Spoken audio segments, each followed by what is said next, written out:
Ocean's Trilogy. Are there better Vegas movies than the Ocean's movies?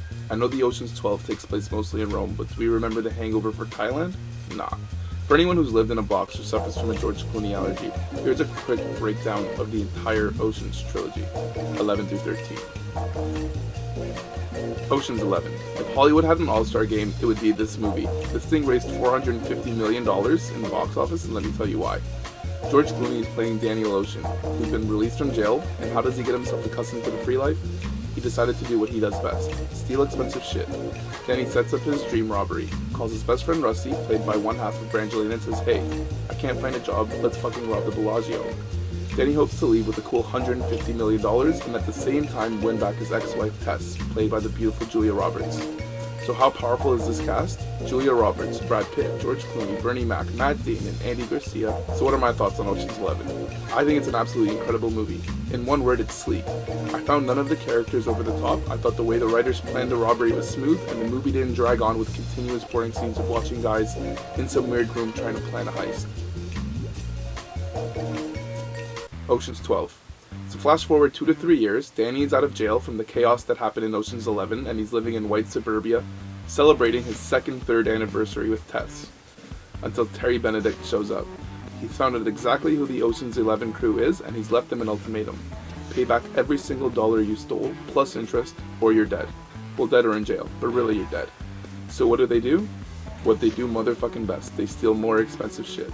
The casting is pretty much the same as Ocean's 11, except you could throw in Catherine Zeta-Jones and a larger role given to Brad Pitt and a smaller role given to Clooney, which I've sort of questioned. I just can't see Brad as the head ringer of a multi-million-dollar heist, but hey, maybe that's just me. What are my thoughts? Definitely not as good as the first movie. It was a bit of a mess, and I really didn't like how Tess played Julia Roberts in the movie. Writers should never write about writers, unless you're Bukowski, but actors should never play themselves, even if you're Julia Roberts. It seems like everyone agreed with me, as 12 only did about $360 million in the box office, which is about 100 less than the first. Ocean's 13. Back to Vegas. So their old friend Ruben is crossed in a business deal by fellow casino owner Willie Bank, who's played by 1990s detective movie god Al Pacino. Danny holds true to his loyalty, and if you cross one ocean, then you cross all oceans. And how does Danny throw his best punch? By emptying all your pockets. So he calls back the gang and plans a final gigantic heist.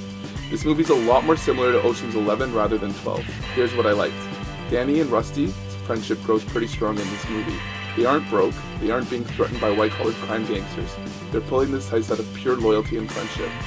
Even though Ocean's 13 only did $312 million in the box office, it's far better than the second, and it's virtually interchangeable with 11. So who directed and produced these huge, gigantic, successful movies? Jerry Weintraub produced them. He also happened to manage the careers of Elvis Presley and Frank Sinatra, and has the most badass biography you'll ever read, titled "When I Stop Talking, You'll Know I'm Dead."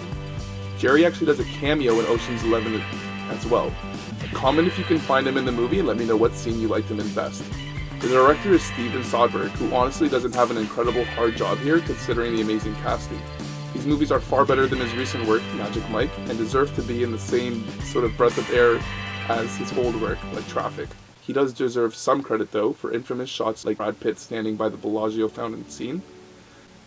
If you haven't watched it, I completely recommend binge watching all three in a weekend. You'll thank me later.